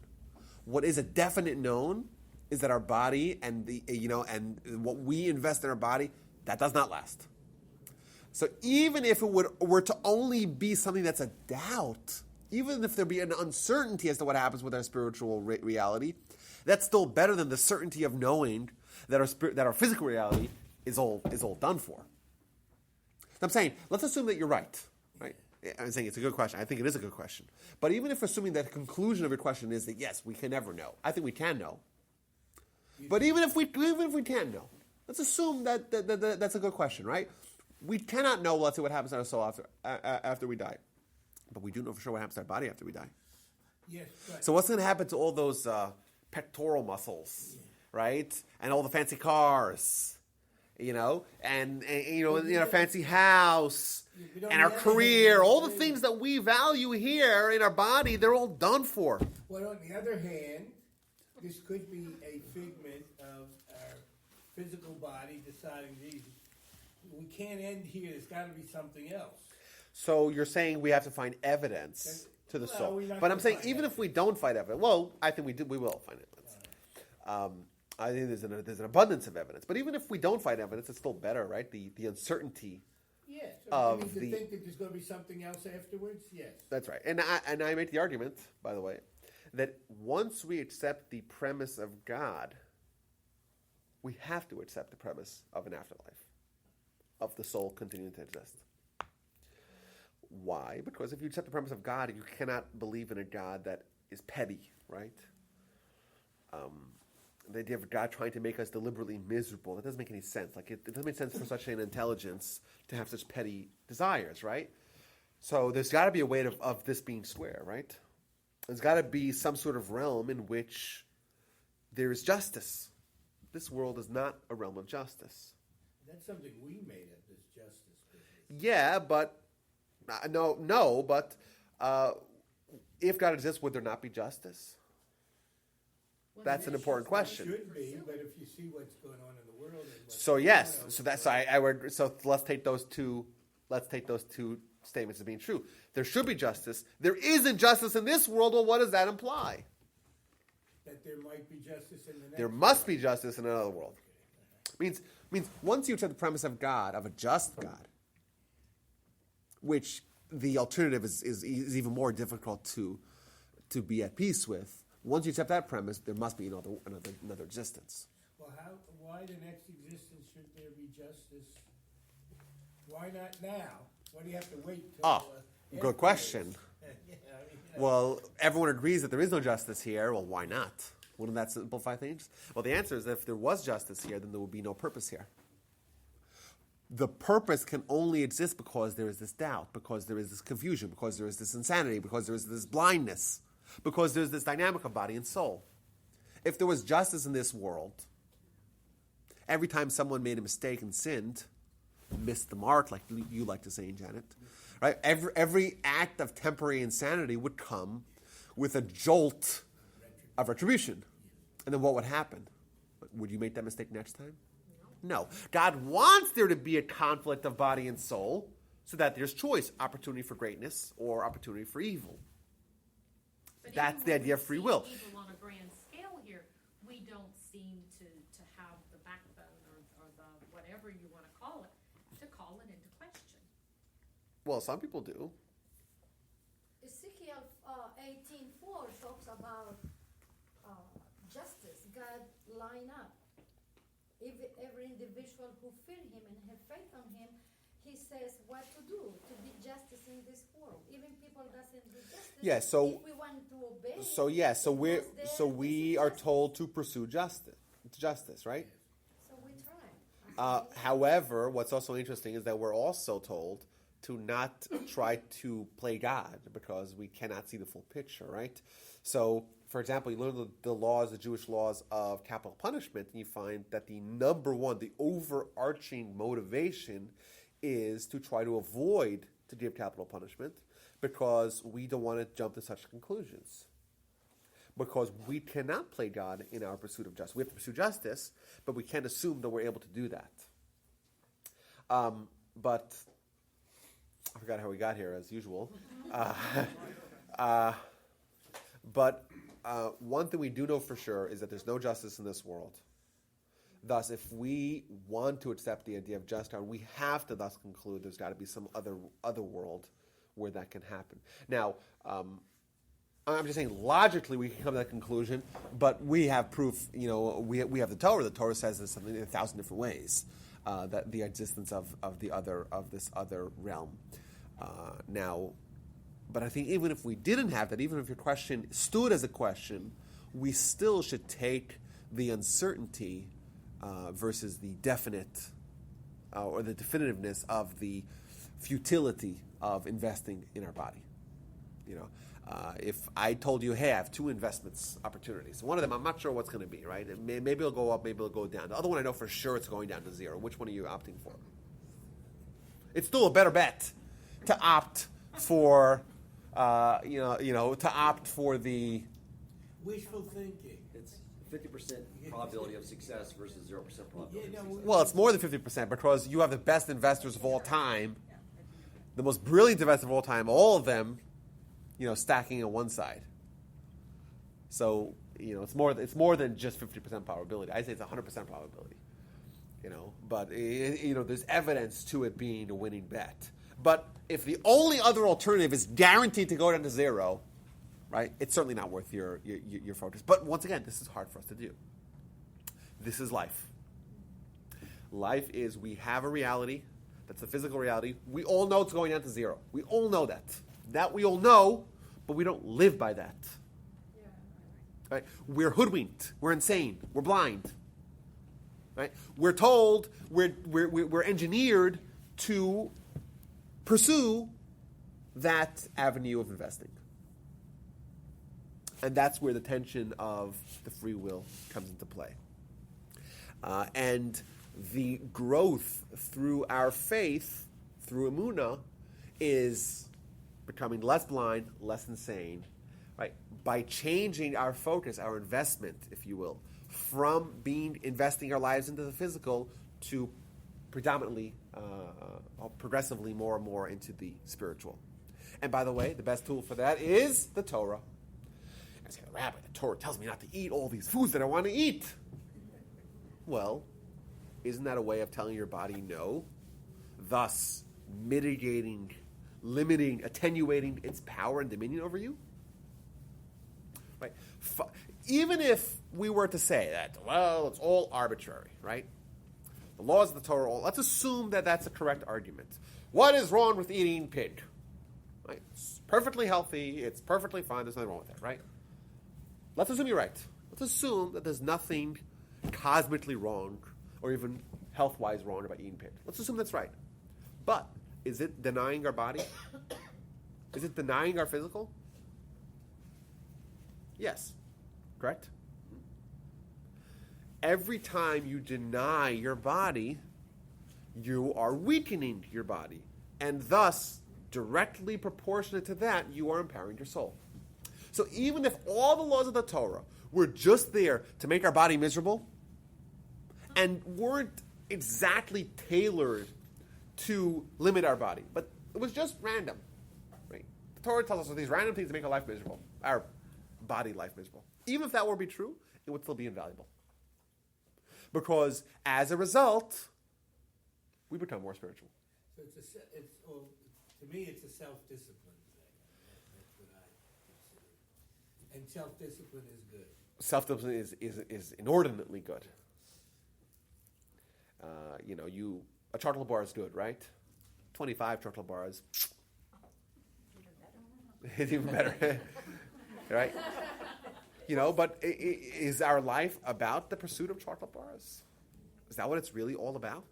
What happens if someone spends all their time chasing those proverbial chocolate bars and not living life for what it's, the more difficult to obtain aspects of life? Don't focus on that because chocolate bars are wonderful. Right? Wouldn't the responsible thing to say, okay, fine, have a few chocolate bars, but just a few, right? Don't spend your whole life on that because then you're missing out on some bigger, more important, more valuable experiences. Similarly, if the Torah was just about self-discipline, it would still be invaluable. what's actually nice about the Torah is that it's actually tailor-made, right? That same quote-unquote engineer that engineered us to desire this physical reality and to put that in the forefront of what we invest our lives in, also told us, by the way, I have 248 positive recipes and 365 negative recipes that if you follow them to the T, you're guaranteed to flip that dynamic. Is it easy? No. Once again, because we're engineered to that it should not be easy. But all you got to do is follow those recipes, and then you're guaranteed to change your reality. Isn't that nice? You know, would you be intrigued if I told you that, you know, none of us want to die, right? So we all want to live. So if I told you, hey, there's 248 recipes that are guaranteed to ensure that you will live forever, would that not intrigue you? Well, you get to the recipes and you say, oh, this is really hard to make. It's not one of those quick and easy recipes that you just mac and cheese. This is nuanced, right? This is a lot of time and effort, you know. But is it worth it for the outcome? Maybe. You know, but then you got 248 of those, plus 365 things that you can't do. But what's the payout, right? What the payout is? You live forever. Well, that's exactly what the Torah is. It's 248 instructions and 365 prohibitions, but the payout is you'll live forever. Right? And of course, your body will die, because everyone's body dies. But your soul, the part of you that lives forever, that's eternal, will be complete. And it's a way to invest your life and your attention, your focus, into something that lasts. Isn't that valuable? Isn't that invaluable? It's incredible. That's what the Torah is. Pretty powerful. So let's start with the bottom levels of faith here. Right? We talk about these lofty ideas. Well, where do we start from? So I say we start from what I call voter ID registration faith, which is the most common faith I think that we have in the world, which is people say, I have faith, don't ask me questions, I don't want to spend time thinking about it. And just like when you fill out your ID, it says, optional, you want to say, are you Hispanic? Are you Caucasian? Are you American Indian? Are you Asian, right? It's just one of the things that you check. It's a box that you check. It's just who you are, but it's not really the focus of your life. And that person is not an atheist. The person is not even agnostic. That person has faith. But from the Jewish perception, that person is really no different. Right? The person who is the atheist, the person who has quote-unquote faith, how do they live their lives? The same way. They're identical in how they behave. It's not like the person who has faith has this entirely different perception of the world, entirely different priorities and focuses, and right? They're the same, right? So from the Emunah spectrum, right, Emunah is measured by how someone behaves with respect to what they believe. So with regards to Emunah, they both have 0. Not being an atheist means nothing with regards to Emunah. You'll behave the same way you would be if you were an atheist. So if our faith does not reflect in our behavior, our faith, right, doesn't really matter. It's just something that it's a box that we check. It doesn't really matter. And I say most people that have faith, most people in America do have faith, but most people also don't actually invest time into thinking about what that means and what that implies and, what ought to result from that reality.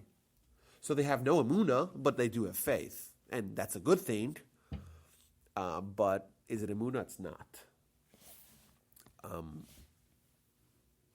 When we're told that we have a mitzvah to have Emunah, we're also told, there's 365 ways to have Emunah in the form of rejection of idolatry. There's 248 ways to actualize your Emunah with behavior, right? Remember we made that link at the beginning? If faith, if Emunah is at the center, all of Torah is an outgrowth of that. What does that mean?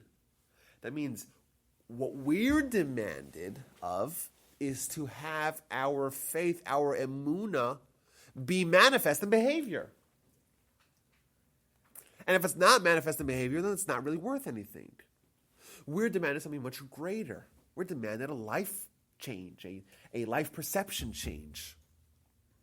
And that can only be with Emunah. That can only be if our behavior is going to be altered as a result of our faith. So here's the question. Go ahead. Can an atheist Yes. have as valuable or as good a life as a observant person who believes in God and all this kind of thing? Why don't you elaborate your question? Well, basically, I mean, is an atheist's life as valuable as a believer's? Well, we don't assign value in life. That's not one of the things that we do. And even an atheist has a soul, right? Well, and even the but I don't atheist... think an atheist believes that they have a soul. Yeah, but it doesn't change the reality that they do, right? If I don't believe that I have a heart, I still have a heart, right? Yes, yes. But I don't believe it, but it doesn't change, right? The heart you can cut out and see. You can't see the Yeah, but I never cut out my heart. Yeah, theoretically you could. Well, I mean, you can feel it. You can. Yeah, hear but it, you can yeah, but if I don't believe I have a kidney, right? That's something you can feel. You have it. That doesn't mean it doesn't change. It means the reality doesn't change.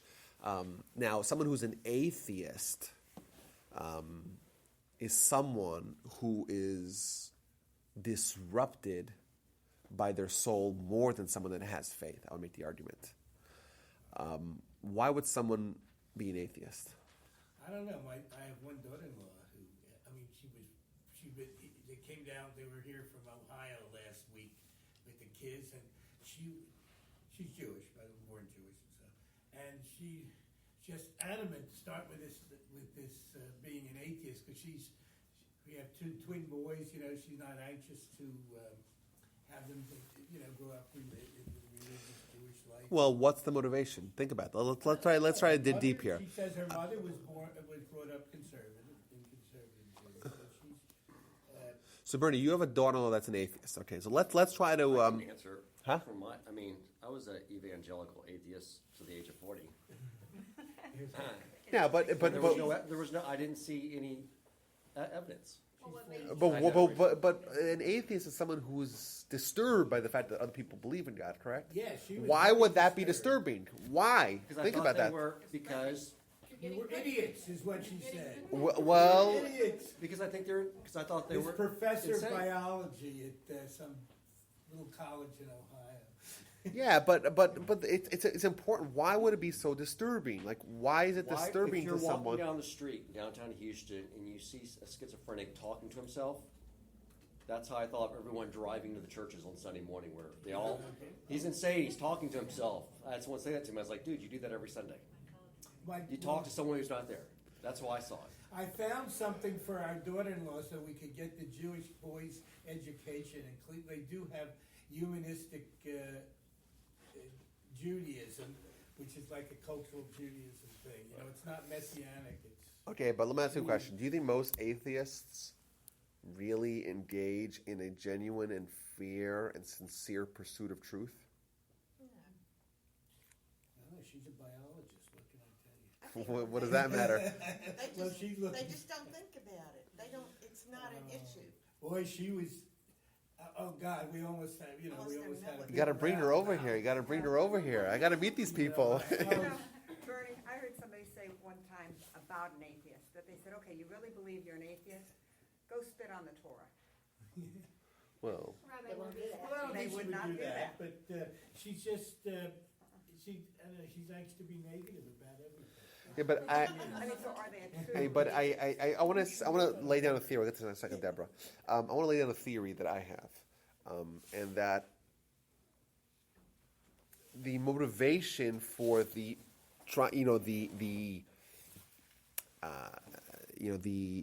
argumentation or trying to prove the non-existence of something doesn't make any sense. It means if someone ought to be an atheist, that ought not to matter. Right?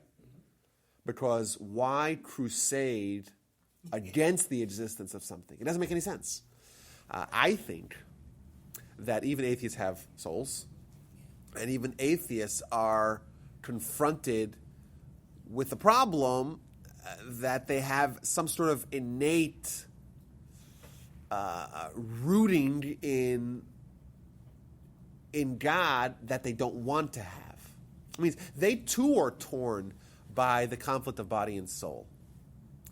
And one way to make that very easy is to say you're an atheist. Because if you're an atheist, if God in your world doesn't exist, that makes your life much easier to live. I mean, remember, all humans, right, we are trying to minimize pain. And the existence of God can be very painful to us. Why? I mean, it means that we're smaller. It means that we're, it means that there's this oversight. It means that there's retribution. It means that there's justice. It means, right, we're not in control. That's very painful for a lot of people. One way to alleviate the pain is to declare that you're an atheist. So it's not necessarily a product of real investigation of the matter. It's just a solution to a problem that you have when you have pain. And once you're an atheist, then life is much easier. Unless you're in a foxhole, they say if you're in a foxhole, there's no atheist. Yeah, but some people say even if I wasn't a foxhole, I would still be an atheist. But the passion with which someone engages in their crusading against the existence of God really doesn't make any sense logically. But I think that it's indeed just a reaction to pain. Because our life is painful, right? Because we have conflicting entities that causes problems for us. So if you want to minimize that, you make the declaration you're an atheist, and voila, it's very easy. Deborah, you had a comment. I always think this, and it's always stuck in my mind. I don't know why, but what would you say to a religious person that fulfills all of the mitzvot, and that they're not passionate about it, or they're rote about it? Are they any different than people who are not religious? Well, I would say that they would fall into the same category of faith. They just have faith. Yeah, if you ask them that, sure, and it's manifest in their behavior, but that's because means it's. I agree that probably should add this in over here to talk about this at this point, but the Talmud talks about what's called mitzvahs anashim milumada. Means you could do but not believe, right? Means it's a little bit. Yeah, you could behave at a road. Now, what's the problem with behaving at a road, right? You put on tefillin, right? You can pray 3 times a day, you eat only kosher, but not actually have any, dynamic relationship with God. That's problematic as well. So it's not just about, your faith, the existence of God being manifest in your behavior. It's it being real in your life. The Talmud says that the punishment, so to speak, for someone who does mitzvahs out of rote is worse than someone who's doing idolatry. Why? Because you were there, you were so close, but you didn't actually let it affect you. So maybe we could add another level, maybe it's 11 levels of faith, where the faith is manifest in your behavior, but even the faith and the behavior are both just a product of, you're just paying lip service. You're not actually doing anything. It's not really who you are. It's not changing who you are. It's just behavior that you were trained to do, and you're just a robot. So no feelings? Yeah, it's possible. It's possible to, exactly. Okay, so we have these 10 levels. Knowledge but not feelings. Huh? Has the knowledge? No, but not even, I wouldn't even call it knowledge. It's just faith. It's just it's accessible only if it's addressed. Only if you ask someone, do they have faith? Will the faith ever, cross their view? of course, in Judaism, we're trying to achieve what's called Emunah, but not only Emunah was what was once labeled as Emunah Chaya, which means the Emunah is alive, right? Where it's dynamic, it's real, it really takes over your existence. So, first level, lowest level faiths, it's a faith that even most Gentiles have today. It's not reflected at all in your behavior. We find about Esau. Do you think Esau had faith? Esau, the biblical Esau, did he have faith or not? Of course he had faith. He's the son of Isaac and Rebekah. Of course he had faith. But what kind of faith did he have? He had faith that was theoretical. It was in his mind only. It wasn't in any way manifest in his behavior. We talked about that when we spoke about tefillin here. Right? Tefillin are representative of mitzvahs at large, that there's one on the head and there's one on the heart. There's a vast chasm between those two. Your theoretical, what you know in your mind, what's abstract, is very distant than what you actually behave, than how you feel, how you live your life. Tefillin represents the goal of mitzvahs at large to try to bridge that gap, to try to change the theoretical faith and make it real, to make it alive, to make it dynamic. Esau, we find about Nimrod, right? Nimrod, one of the villains in Abraham's time. The Talmud says about him that Yodeya es Ribona u'meskaven limrod bo. He knew God and intentionally tried to rebel against God. Well, how does that work? How is someone cognizant of God yet trying to rebel against that? Right? It's possible to have faith in the mind and not have faith in the heart. That's demonstrated by Nimrod, demonstrated by a lot of people. You have faith. Well, if you actually do the math, if you actually do the logical results, the implications of faith really demand that we live a different life. How is it possible for someone to have faith and sin? The answer is that, yeah, they have faith, but it's not tangible. It's not alive. It's not real. It's theoretical. When we have mitzvahs create the crossover, right? Your ideology, what you know in your mind, crosses over into your behavior. We have so many mitzvahs because it's so difficult to take what we know in our mind and make it true. And that's what we have in the Torah. The Torah is what we would perhaps say is the delineation of Jewish faith. To take a mitzvah, to take a theoretical idea, make it real. To behave in a way that's different. But the faith of our mind, how could that be? Or maybe this is the way to say it. What creates the faith in their mind? Is it something which is the result of evidence or proof, or as a result of tradition? So yes, we have faith in our mind. Hopefully that's going to be transferred to faith in our heart, in our behavior. But what's the faith in our mind? What's that based upon? So I think this is level 2 and 3, where we can have faith in our mind because of tradition. You went to school, Jewish school, your parents told you the Seder, you read the Torah. You just believed your parents, which, by the way, is not such an insignificant level. If you actually think about what we've spoken about here in the past, the idea of the national revelation being so significant, right? Anything that we don't see, that we don't interact with personally, but we know as true is only because of tradition, only because of we believe what someone else told us. So the existence of anything that we have, like most of us, I'm sure some of us have been to China, I'm sure Vitali's been to China, right? But I've never been there, but I know it's true. Well, how do I know it's true? Because like we've done this math before, like it's not possible to get a collaboration of millions of people to lie.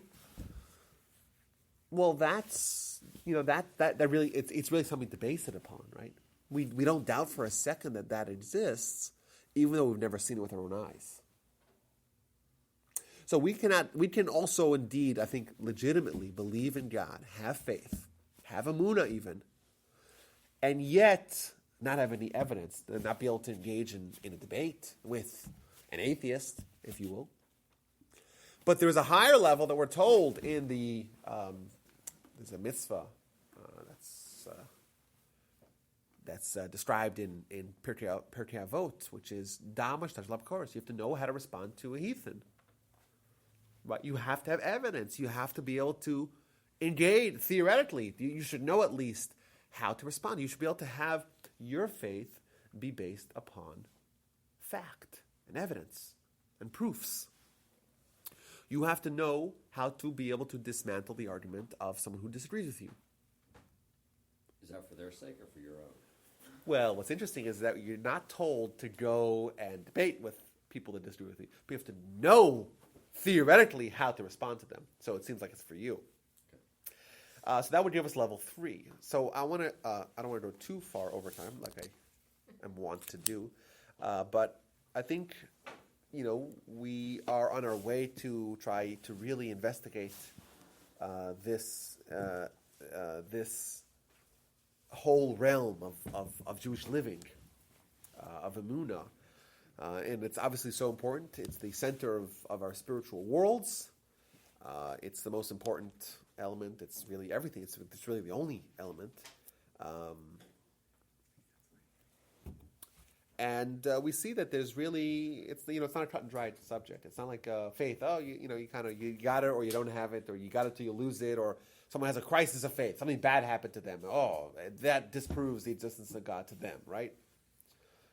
Someone's dad. My dad beat me up, therefore God doesn't. It doesn't make any sense, right?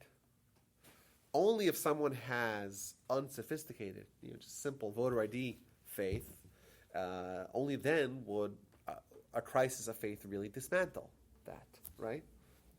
Because logically we see a lot of travesties happen. It means the same theological problem we have with someone starving in Africa should really, the crisis should be the same if we're starving, right? How come only when people suffer, only when they themselves suffer, do they start questioning God? They're responding to pain. That's it. Same thing. It's not real. It's not based upon logic. We see loads of people, loads of Jews after the Holocaust that really had deep questions of faith. And then we see other people whose faith was deepened as a result of their pain. It's hard to judge them for sure, right? No, it's very hard. I've been reading a lot about the Holocaust. I just can't, it's hard to conceptualize people becoming more religious. Well, we do have a lot of accounts of that. I know. But for us, we're like, whoa, how does someone respond to so much pain with a deepening of their faith? It's dramatic. It's the only way they can go on. Or maybe, to begin with, they had such a strong and, background in faith that to them, they found some meaning in their suffering. They felt like, they felt like they were smacked really hard. But who smacked them? The Almighty smacked them. And that's different than meaningless suffering. And how do you have that? Maybe it's possible for us to. We obviously we don't want to have any tragedies or any pain in our lives or anyone that we know. But we see it's possible to achieve a level of faith where suffering deepens that faith, which is remarkable. Well, that's negating the physical, so the spiritual can come through. Exactly, right? The more spiritual we are, the more likely we are to make that conclusion, right? To say that, I was hit and I was beaten, but my soul was elevated. Very interesting. Once again, not to make the claim that we want that. Either way, next week we're going to go for a deep dive into these two and move on to the higher levels of faith. Whoa! So we have 3 levels. There's 7 more. Pretty interesting. So that's that, guys. Sorry for going over time. We look forward to continuing next week, and we're delighted for another wonderful 2016. It's going to be fantastic. Thank you all for coming. Thank you, Rabbi. Thank you. Yes. Make America great. That's right. Make America great again.